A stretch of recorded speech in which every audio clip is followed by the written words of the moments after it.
नमस्कार, स्वागत है आपका अपने YouTube channel education update by Abhishek पर। तो जैसा कि अपन ने पिछले वीडियो में चर्चा की थी कनिंघम के भ्रम तक, तो आज के इस वीडियो में अपन चर्चा करने जा रहे हैं एक नवीन प्राचीन सभ्यता। ये होने जा रहा है आपके इतिहास का जो चैप्टर नंबर 1 है, उसके जो नेक्स्ट पार्ट है वो। इससे पहले कि यदि आपको पार्ट देखने हैं तो उसका जो वीडियो है उसका लिंक मैं आई बटन में दे दूँगा और डिस्क्रिप्शन बॉक्स में भी आपको जो है लिंक प्रोवाइड करा दूँगा, ताकि आप उसके माध्यम से जो इसके पहले वाले जो पार्ट है वो भी आप देख सकें। तो चलते बिना किसी देरी की वीडियो की तरफ। यदि अभी तक आपने चैनल को सब्सक्राइब नहीं किया है तो जल्दी से चैनल को सब्सक्राइब कर लें, साथ ही आप बेल आइकन जो दबा दें, ताकि आपको इसी प्रकार से इन्फॉर्मेटिव वीडियो की जो अपडेट है वो मिलती रहे। तो आज के इस वीडियो में अपन समझने जा रहे हैं एक नवीन प्राचीन सभ्यता की ओर। तो जैसा कि कालांतर में 20वीं शताब्दी के आरंभिक दशकों में दयाराम साहनी जैसे पुरातत्वविदों ने जो है मोहरें खोजी, जो निश्चित रूप से आरंभिक ऐतिहासिक स्तरों से कहीं अधिक प्राचीन स्तरों से संबंध रखती थी। यानी कि जो दयाराम साहनी ने जो मोहर खोजी, मोहर यानी कि जो मुद्रा है, या आपको जैसे कि मोहर कुछ भी चीज़ है उसका इस टाइम पे तो उसको जो है मोहर के रूप में मानते थे ये लोग। मोहर सैलगढ़ी नामक पत्थर से बनाई जाती थी, तो उन मोहर को समझा जाता था कि जो ऐतिहासिक स्तर से और प्राचीन स्तर से जो है एक प्रकार से संबंध रखती थी। अब इनके महत्व को समझा जाने लगा। एक अन्य पुरातत्वविद राघवदास बनर्जी ने हड़प्पा से मिली मोहरों के समान मोहरें मोहनजोदड़ो से खोज निकाली। यानी कि जो ये मोहरें हैं ये अलग अलग स्थानों पर मिलती है। इससे यह पता चलता है कि यहाँ पर जो है विनिमय होता था, यानी कि यहाँ पर वस्तु विनिमय के साथ साथ जो मुद्राओं का विनिमय भी होता था। तो ऐसा पता लगाया जा सकता है, क्योंकि जो ये मोहरें हैं एक स्थान से दूसरे स्थान पर जा रही है, तो इससे ऐसा पता लगाया जा सकता है कि हड़प्पा से मिली मोहरों के समान ही मोहर मोहनजोदड़ो सभ्यता से भी मिली है, जिससे अनुमान लगाया जा सकता है कि ये दोनों पुरास्थल जो है पुरातात्विक संस्कृति के ही एक भाग हैं। इन्हीं खोजों के आधार पर 1924 में भारतीय पुरातात्विक सर्वेक्षण डायरेक्टर जनरल जॉन मार्शल ने पूरे विश्व के समक्ष सिंधु घाटी सभ्यता की जो है एक नवीन खोज की घोषणा की। और जैसा कि S.N. Rao the story of Indian archaeology में लिखते हैं कि जॉन मार्शल ने भारत को जहां पाया था उसने वहीं 3000 वर्ष पीछे छोड़ा।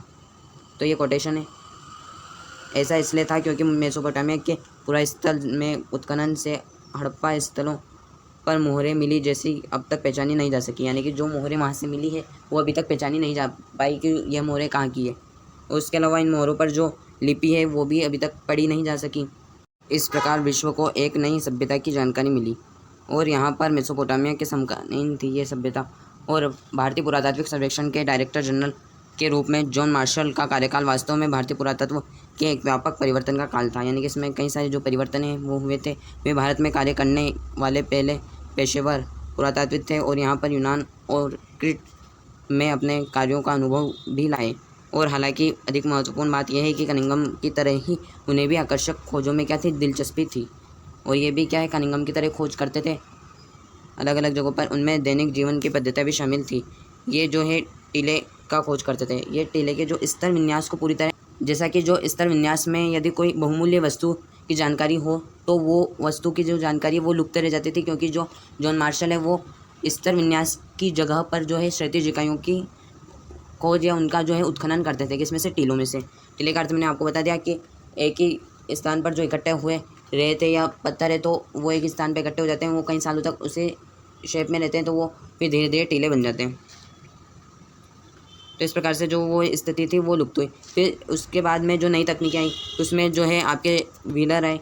तो व्हीलर ने जो है क्षैतिज इकाई के साथ साथ जो स्तर विन्यास है उसकी भी खोज की, तो उसके कारण जो है नई नई चीज़ें देखने को मिली। तो इस में पढ़ते हैं अपन 1944 में भारतीय पुरातात्विक सर्वेक्षण के डायरेक्टर जनरल बने R.E.M. व्हीलर ने इस समस्या का निदान किया। व्हीलर ने पहचाना कि एक समान क्षैतिज इकाइयों के आधार पर खुदाई की बजाय टीले के स्तर विन्यास का अनुसरण करना अधिक आवश्यक है। यानी कि जो क्षैतिज विन्यास की जगह पर स्तर विन्यास का खोज करना क्या है, अधिक आवश्यक है। साथ ही सेना के पूर्व ब्रिगेडियर के रूप में उन्होंने पुरातत्व की पद्धति में एक सैनिक परिशुद्धता का समावेश भी किया। हड़प्पा सभ्यता के भौगोलिक सीमाओं का आज की राष्ट्रीय सीमाओं से बहुत थोड़ा ही कोई संबंध नहीं था, लेकिन उपमहाद्वीप के विभाजन तथा पाकिस्तान के बनने के पश्चात सभ्यता के प्रमुख स्थल जो है कुछ क्षेत्र पाकिस्तान में चले गए, कुछ क्षेत्र जो है वो भारत की तरफ रह गए। इसी कारण भारतीय पुरातत्वविदों ने पुरास्थलों को चिन्हित करने का प्रयास किया। कच्छ में हुए व्यापक सर्वेक्षण से कई हड़प्पा बस्तियां जो है प्रकाशन में लाई, तथा पंजाब और हरियाणा में किए गए अन्वेषण से हड़प्पा स्थलों की सूची तैयार की गई, जिनमें कई सारे और नए नाम जुड़ गए। हालांकि कालीबंगा, लोथल, राखीगढ़ी और हाल ही में धोलावीरा की खोज हुई, वहाँ पर अन्वेषण तथा उत्खनन इन्हीं प्रयासों का हिस्सा है। नए अन्वेषण अब भी जारी है, यानी कि जो नई नई खोजें हैं वो अभी भी जारी है, और कई सारी जो वस्तुएं हैं उनकी भी खोज हुई है, कई सारे जो क्षेत्र हैं उनकी भी खोज अभी जारी है कि कहीं और जो हड़प्पाई स्थल है वो मिल जाए। तो इसलिए जो खोज है, नए नए इन्वेंशन की जो खोज है वो अभी भी जारी है। इन दशकों में जो है नए प्रश्न महत्वपूर्ण हो जाते हैं। यहाँ कुछ पुरातत्वविद आमतौर पर सांस्कृतिक उपक्रम का पता इच्छुक रहते हैं, वहीं कुछ और विशेष पुरास्थल की भौगोलिक स्थिति के पीछे निहित कारणों को समझने का प्रयास करते हैं। वे पुरावस्तु रूपी निधि से भी जूझते हैं और उनकी संभावित उपयोगिता को समझने का प्रयास करते हैं। 1980 के दशक हड़प्पाई पुरावस्तु में अंतर्राष्ट्रीय स्तर पर भी रुचि जो है लगातार बढ़ती रही है, यानी कि 1980 के दशक से हड़प्पाई पुरावस्तु में अंतर्राष्ट्रीय स्तर पर भी रुचि लगातार बढ़ती रही है। हड़प्पा और मोहनजोदड़ो दोनों स्थानों पर उपमहाद्वीप तथा विदेशी विशेषज्ञ संयुक्त रूप से कार्य करते हैं और वे आधुनिक वैज्ञानिक तकनीकों का प्रयोग करते हैं, जिनमें पत्थर, धातु, वनस्पति और जानवरों के अवशेष शामिल होते हैं, और साथ ही इनका अन्वेषण करते हैं, और ऐसे अन्वेषण कर करके जो है ये नई नई सभ्यताओं की जो है वो खोज कर लेते हैं और भविष्य में रोचक परिणामों की आशा दिलाते हैं। तो इस प्रकार से ये टॉपिक भी पूरा कर लिया है। अब चलते हैं नेक्स्ट टॉपिक की तरफ, अतीत को जोड़कर पूरा करने की समस्याएं। यानी हमने देखा है कि हड़प्पाई लिपि प्राचीन सभ्यताओं को जानने में मदद नहीं करती थी, तो ये लोग जो है पता कैसे लगा पाते थे कि वो चीज़ जो है काफ़ी पुरानी है, या उस समय का जो कालखंड है वो कैसे पता लगाते थे। तो उस समय की जो हमें साक्ष्य वो उपलब्ध नहीं हुए, जो लिखित साक्ष्य वो हमें उपलब्ध नहीं हुए हैं, लेकिन उस समय के जो पूरा वस्तुएँ हैं, जैसे मृदभांड हो गया, या कोई मोहर है, आभूषण है, औजार है, घरेलू वस्तु, कपड़ा, चम्मच, तो इस प्रकार से जो चीज़ें हैं उनको यूज़ करके या उनका जो है अन्वेषण करके पता लगाया जा सकता है कि वो चीज़ें वर्तमान समय में भी काम में ली जाती है। जैसे मैं आपको एक उदाहरण दे देता हूँ कि बाट है, तो उस समय में भी जो है बाट का प्रयोग किया जाता था हड़प्पाई समय में, और अभी भी जो है वर्तमान समय में बाट का प्रयोग किया जाता है। तो इस प्रकार से ये लोग जो है तुलना कर करके वस्तुओं का पता लगाते थे। जैसे कि अब इसमें पढ़ लेते हैं। जैसा कि हमने देखा है कि हड़प्पाई लिपि से हमें प्राचीन सभ्यता की जानकारी में कोई मदद नहीं मिलती है, बल्कि ये भौतिक साक्ष्य है जो पुरातत्वविद को हड़प्पा जीवन को ठीक प्रकार से पुनर्निर्मित करने में सहायक होते हैं। ये वस्तुएं मृदभांड, औजार, आभूषण, घरेलू सामान हो सकती है, कपड़ा, चमड़ा, लकड़ी, सरगंडे जैसे जैविक पदार्थ जो है सड़ जाते हैं। लेकिन विशेष रूप से जो पक्की मिट्टी के जो चीज़ें हैं, जो धातु है, जो मृदभांड है, जो आभूषण है, ये चीज़ें क्या है, सड़ती नहीं है, तो इसलिए इनका प्रयोग किया जाता था। और यह वस्तु याद रखनी है कि यह केवल टूटी हुई अथवा अनुपयोगी वस्तु ही फेंकी जाती है। जैसे कि आपको पता है कोई भी वस्तु टूट गई है या अनुपयोगी है तभी तो उसको फेंकेंगे, अन्यथा उसे फेंकी नहीं जाती है। वे हैं पत्थर, मिट्टी, धातु व अन्य वस्तु संभवतः पुनः चक्रित हो जाती है, यानी कि जैसे रिसाइकल कहते हैं, जैसे प्लास्टिक है वो रिसाइकल हो जाता है। परिणाम स्वरूप जो बहुमूल्य वस्तु अक्षत अवस्था में पाई गई या मिलती है, तो वे अतीत में खो गई है या फिर इसके संचयन के लिए दोबारा उसे प्राप्त नहीं की गई। अन्य शब्दों में कुछ खोजें प्रारूपिक की वजह संयोगिक होती है। अब चलते खोज का वर्गीकरण की। ये लोग जो है खोज का वर्गीकरण कैसे करते थे। पुरावस्तुओं की पुनः प्राप्ति पुरातात्विक उद्यम का आरंभ मात्र है। इसके बाद पुरातात्विक अपनी खोजों का वर्गीकरण करते थे, यानी कि पहले वो चीज़ें इकट्ठी की, उसके बाद में पता लगाते थे कि वो वस्तु कितनी पुरानी है या वह वस्तु कहाँ से आई है, कहाँ से इसे ढूंढा गया है। वर्गीकरण का एक सामान्य प्रयोग पत्थर, मिट्टी, अस्थि, हाथी के जो दांत है आदि से संबंध होता था। दूसरा अधिक जटिल अथवा उपयोगिता के आधार पर होता था, यानी कि उनकी उपयोगिता क्या है, वो उपयोग में किस उपयोग में उनका प्रयोग जो है वो लिया जाता है। पुरातत्वविद को यह तय करना पड़ता था। उदाहरणतः कोई वस्तु, औजार या आभूषण या फिर दोनों ही अनुष्ठानिक प्रयोग के लिए प्रयोग की जाती थी। वो वस्तु किसी पुरावस्तुओं की उपयोगिता समझकर आधुनिक समय में प्रयोग कर उनकी समानता पर आधारित करते थे। जैसे मनके हुआ, चक्कियाँ हुई, जैसे चक्कियाँ उस ज़माने में भी जो चक्कियाँ वो अनाज को बेचने के लिए काम में ली जाती थी, और वर्तमान समय में भी जो है चक्कियाँ अनाज को बेचने के लिए काम में ली जाती हैं। तो इस प्रकार से जो है ये लोग वर्गीकरण करते थे कि ये चीज़ किस कार्य में जो है वो ली जाती थी। तो इस प्रकार से टॉपिक हो जाता है ये पूरा। तो चलते हैं नेक्स्ट टॉपिक की तरफ, व्याख्याएँ और समझ कि जो हड़प्पाई लोग किन देवी देवताओं की पूजा करते थे। तो इस प्रकार से ये है आपका टॉपिक। तो इसमें हड़प्पाई लोग जो है अधिकतर मातृ देवी की पूजा करते थे। साथ ही कहीं जो है साक्ष्य मिले हैं उसमें पता चला है कि ये लोग जो है शिवलिंग की पूजा करते थे। इस प्रकार से आप देख सकते हैं कई सारे मुद्राओं मोहरों में भी जो है शिव का फोटो मिला है। जैसे कि आप देख सकते हैं ये आदि योगी शिव, जिसके आसपास कुछ जानवरों के चित्र अंकित है। तो ऐसा अनुमान लगाया जाता है कि जो है ये किसकी मूर्ति है, तो यह शिव की मूर्ति है।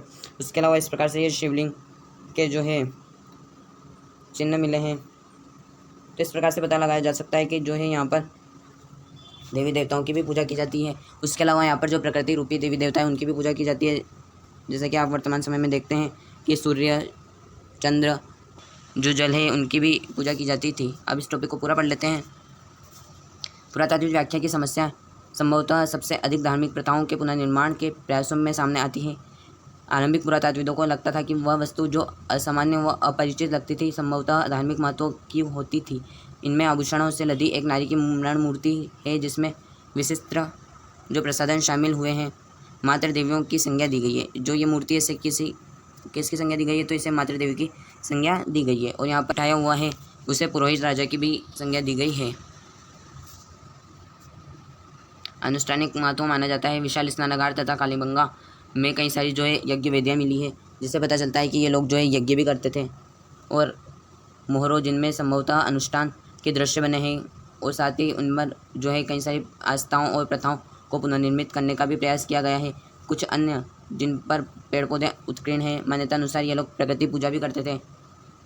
और मोहरों पर जानवरों के चित्र बनाए गए हैं, जैसा कि एक सींग वाला जानवर जो आमतौर पर एक श्रृंगी कहलाता था, उसके अलावा कल्पित तथा षष्ठी लिंग कहलाते हैं। और कुछ मोहरों पर एक आकृति जिस पर पालथी मानकर एक योगी मुद्राओं में बैठा हुआ दिखाया गया है, जैसे कि आप ये देख सकते हैं। इस पर जो है आसपास जानवरों को भी घिरा हुआ दिखाया गया है। इसे आद्य शिव भी कहा गया है, जैसे कि आप देख सकते हैं इस प्रकार से। और ये आसपास जो है ये जानवरों को दिखाया गया है। उदाहरण के लिए आइए हम आद्य शिव मोहरों को देखते हैं। इसमें आरंभिक धार्मिक ऋग्वेद लगभग 1500 से 1000 ईसा पूर्व के बीच संकलित है। इसमें रुद्र नामक एक देवताओं का उल्लेख मिलता है, जो बाद में पौराणिक परंपराओं के लिए इसका नाम जो है प्रयुक्त में लिया गया। लेकिन शिव के विपरीत रुद्र को ऋग्वेद में न तो पशुपति और न ही एक योगी के रूप में दिखाया गया। दूसरे शब्दों में कहा जाए तो ऋग्वेद में किए गए चित्रण रुद्र के विवरण से मेल नहीं खाता। फिर भी क्या ये कोई शमन था? तो इस प्रकार से जो है आपका ये पार्ट था। तो इस प्रकार से अपन ने जो है अलग अलग पार्ट के वाइज अलग अलग पार्टों में इस पार्ट को जो है ये समझ लिया है।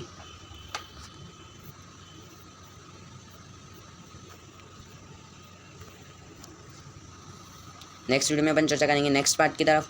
यदि आपको वीडियो पसंद आए तो वीडियो को करें लाइक, और चैनल पर नए तो चैनल को आज ही करें सब्सक्राइब, ताकि आपको इसी प्रकार से जो इन्फॉर्मेटिव वीडियो है वो मिलती रहे। मिलते हैं नेक्स्ट वीडियो में नए टॉपिक के साथ। तब तक के लिए धन्यवाद।